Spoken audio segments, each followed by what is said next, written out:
ये बहुत ही विचित्र बात है जब सारा मुद्दा संविधान को बचाने का है और जब ये जग जाहिर है कि एक ब्लैक ऑब्नॉक्शियस ऑर्डिनेंस द्वारा दिल्ली की जनता के सुप्रीम कोर्ट की जजमेंट का उल्लंघन किया गया है और एक चुनी हुई सरकार के अधिकारों को छीनकर एक सिलेक्टेड व्यक्ति को दिल्ली के ऊपर अधिकार करने का अध्यादेश लाया गया है, तो ये इसमें तो सहमति बहुत जरूरी है।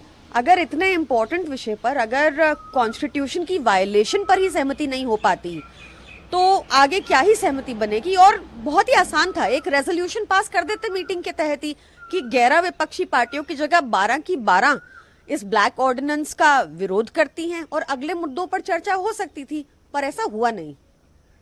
ट्वीट किया बीती रात और उसमें लिखा कि राहुल गांधी को तीसरी बार कांग्रेस को अपना चेहरा नहीं बनाना चाहिए और इस संविधान बचाने से भी बड़ा उपकार होगा देश पर। देखिए, ये तो क्लियर ही है कि कल इस मीटिंग से क्लियर है कि संविधान अगर महत्वपूर्ण होता तो कांग्रेस अपना समर्थन देने से कतराती नहीं। अगर ये संविधान की लड़ाई है तो कांग्रेस अपना विरोध अब तक दर्ज करा चुकी होती। तो ऐसा लगता है कि ये सिर्फ व्यक्ति विशेष को बचाने की लड़ाई है, ना कि संविधान को बचाने की लड़ाई है। कांग्रेस राहुल गांधी को बचा रही है, आप ये कह रही हैं?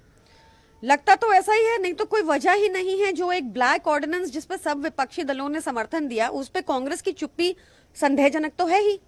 लेकिन इसमें कैसे कांग्रेस राहुल गांधी को बचा रही है अध्यादेश को लेकर, आप ये कैसे इसको रिलेट कर रही हैं? जब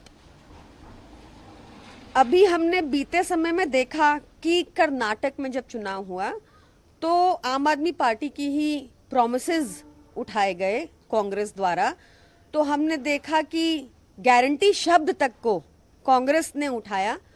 तो शायद उनको ये खतरा है कि अब वो हमारे प्रॉमिसेस आइडियाज भी कॉपी करते हैं तो उनके पास कुछ ओरिजिनल है नहीं सर्व करने को, तो शायद इस बात का खतरा हो। आपने तो कौन चेहरा होना चाहिए, विपक्षी गठबंधन का या विपक्षी तरफ से, आप क्या जानते हैं? देखिए, चेहरे की लड़ाई नहीं है, चेहरा इंपॉर्टेंट नहीं है, संविधान की लड़ाई है। और अगर संविधान के उल्लंघन में सहमति नहीं बन सकती तो चेहरे तक तो बात पहुंच ही नहीं सकती आगे। लेकिन कोई तो चेहरा होगा, आप किसे चाहते हैं चेहरा बनाना? विपक्ष में बहुत सारे चेहरे हैं, ऐसा नहीं है। मेरे से पूछेंगे पर्सनली तो मेरा आंसर तो बहुत ही क्लियर है, पर विपक्ष में बहुत चेहरे हैं। ये चेहरे की लड़ाई केजरीवाल को चेहरा बनाया जाए, मैं तो चाहूंगी, पर अभी ये लड़ाई चेहरे की नहीं है। अभी ये लड़ाई संविधान बचाने की है। अरविंद केजरीवाल जी ने भी बहुत स्पष्ट कर दिया है कि सबसे पहले संविधान पर समर्थन होना चाहिए, चेहरा इंपॉर्टेंट नहीं होता।